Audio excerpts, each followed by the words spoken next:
Senator Jeff Merkley, thanks for giving us a few minutes of your time today. I appreciate it. A lot of stuff going on. Let's talk about protests and the pandemic today.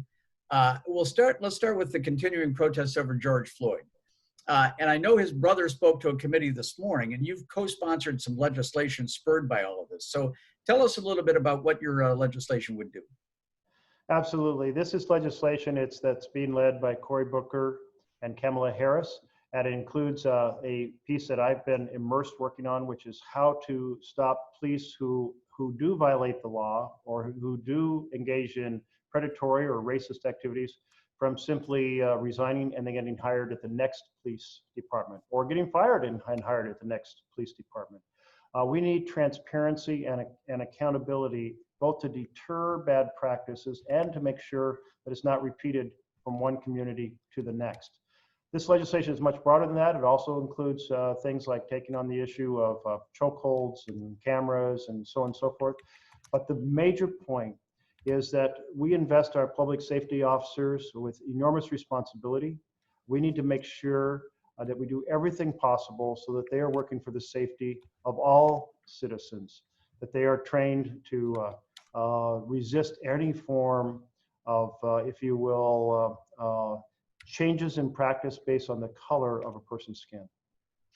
So I imagine this is relatively early in the process here. What's the next step for this legislation?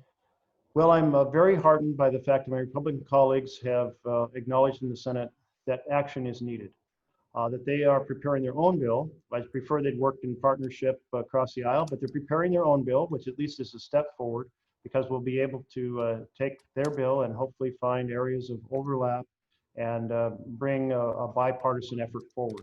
It will take bipartisan effort because otherwise the majority leader will never allow the issue to come to the floor and will not allow amendments to come to the floor. He will suppress and block the very purpose of the Senate, that is to debate and wrestle with issues that the American people care about. And clearly the American people do care about trying to change predatory practices that have persisted over decades. Because there have been a lot of protests going on during the pandemic, a lot of health officials are kind of worried that that's going to lead to a sharp uptick in COVID-19 confirmed cases. And we've already seen numerous states that have largely reopened have already seen a rise in that. So I know you've been involved in some of the coronavirus relief packages in Congress.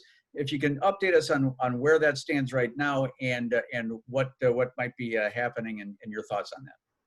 Yes, the House passed a comprehensive bill that included many things that are greatly needed. Help to our state and local governments to sustain the work that our state and local governments do on healthcare, on housing, on public safety, on education. That bill has arrived here in the Senate, and the Senate Majority Leader has said there's no urgency, no need to act, no issues that need to be addressed.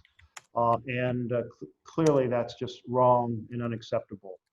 That will change. I know my Republican colleagues are saying that they do want to see action. So I'm sooner rather than later, but we're having to drag Mitch McConnell into the conversation. He is trying to block action, block help to state and local governments, block funding for testing and tracing, which is essential to take on this pandemic, and we can't allow that to happen. Are you concerned, like health officials, that the protests might lead to an uptick in COVID-19 cases? Well, that is a real concern.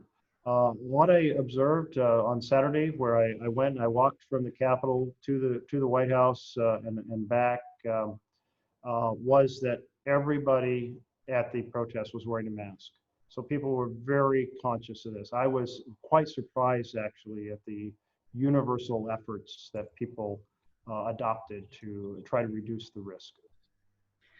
Speaking of the protests, one of the things that's come out of it is an effort to defund the police. It's become kind of a hot, new, and largely misinterpreted phrase, I think. Yesterday, the presumptive Democratic nominee, Joe Biden, said he's not in favor of defunding the police, but is in favor of withholding federal dollars until the local police departments meet certain standards. So where do you fall on the issue of defunding the police? Yeah, this conversation is about a value. And the value is that we need our public safety teams to be working for all citizens.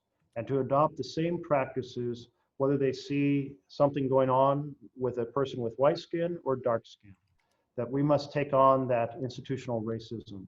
So there's a very healthy debate about how do we change what has gone on for so long, where in some cases, departments and in some cases, individuals within departments have really adopted a different attitude as to who they're working for. Are they working for everyone, or are they working for the white citizenry? That's the institutional racism.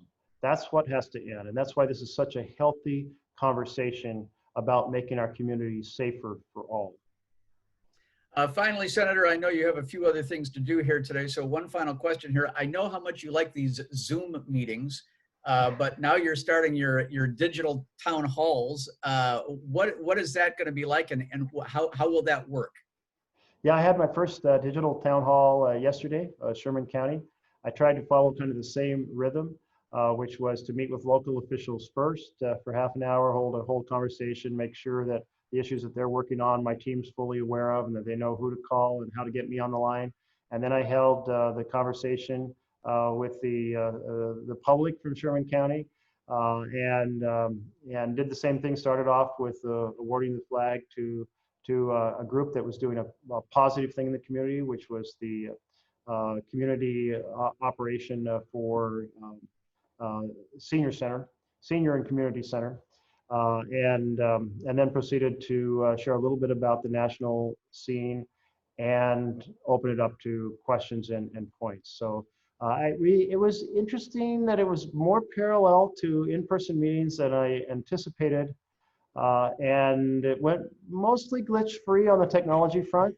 So hopefully we'll be able to roll that out. I have 15 more counties to hit all 36 this year. So I'll be doing quite a few more of these. All right. Well, Senator Merkley, thanks so much for giving us a few minutes of your time. Best of everything, and stay healthy, sir. Thank you, Tim. Yes, stay healthy.